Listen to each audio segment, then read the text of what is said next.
I was so upset yesterday, I had to wait until today to do this live stream. So I love a bit of synchronicity, and there's always synchronicity in my work. And all of my posts are scheduled a month ahead of time. Yesterday's post happened to read this: emotional pain is our biggest teacher. Now, yesterday morning, when I was doing my one-to-ones, I happened to be doing a one-to-one with a client, and she referred to, this is what she said: my mental illness. And I said, hold up, what are we talking about here now? Who with the what now? Mental illness. And she said, yes, well, my doctor told me that I had a mental illness. And I said, well, how did your doctor come to that conclusion? You know, were you assessed? Did you have to go and see people? What was the process? And she said, no, 5-minute meeting. Told him that I was had chest pain, flippy stomach, anxiousness. So he told me that I had a mental illness. And that's when I had to dip really deep down into my composure. So tablets were prescribed, and I proceeded to ask my client, you know, did your doctor ask you why you were experiencing anxiousness? And she said no. So there was no conversation of how long has this been happening? Is this a repeat occurrence? Do you know why you're feeling anxious?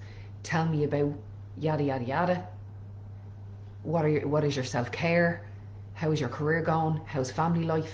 You know, did you have a traumatic past? No questions like that were asked whatsoever. So this girl was diagnosed yesterday after 5 minutes with having a mental illness, and she was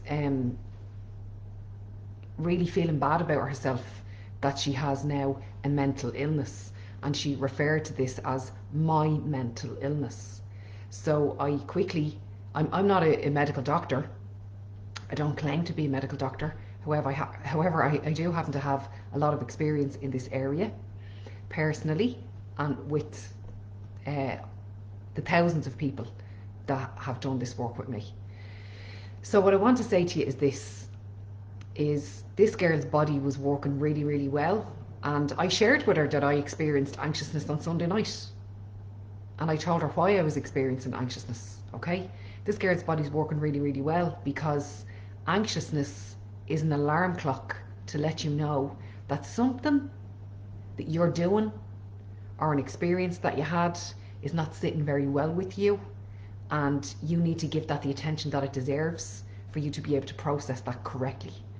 And there are things that you can do that can help you with feeling anxious, because if you don't address anxiousness and you allow that manifest itself inside your body for an extended period of time, that leads on to other things then, like depression. Okay, so let me go back to my post of yesterday. Emotional pain is our biggest teacher. So there's lessons to be learned here. That doctor didn't give my client an opportunity to learn anything yesterday. What else did I say up here? Because I wrote this a month ago. Choosing to place yourself in an emotionally painful experience in order to face your truth so you can learn from it is one of the bravest, most courageous things you can do. This is vulnerability of the highest order. The most vulnerable thing I have ever done is to discuss publicly my challenges with mental health. What is the most vulnerable thing you have ever done? So I'm going to ask you that question. What is the most vulnerable thing that you've ever done? And when you are, choosing to place yourself in an emotionally painful experience, so to relive your past in order to face your truth so that you can learn from it, always make sure that you're doing this in a safe space with somebody that you love and trust, and somebody that you know has your back and wants you to be successful. Okay? Extremely important. Please row in, give me your thoughts. Thank you.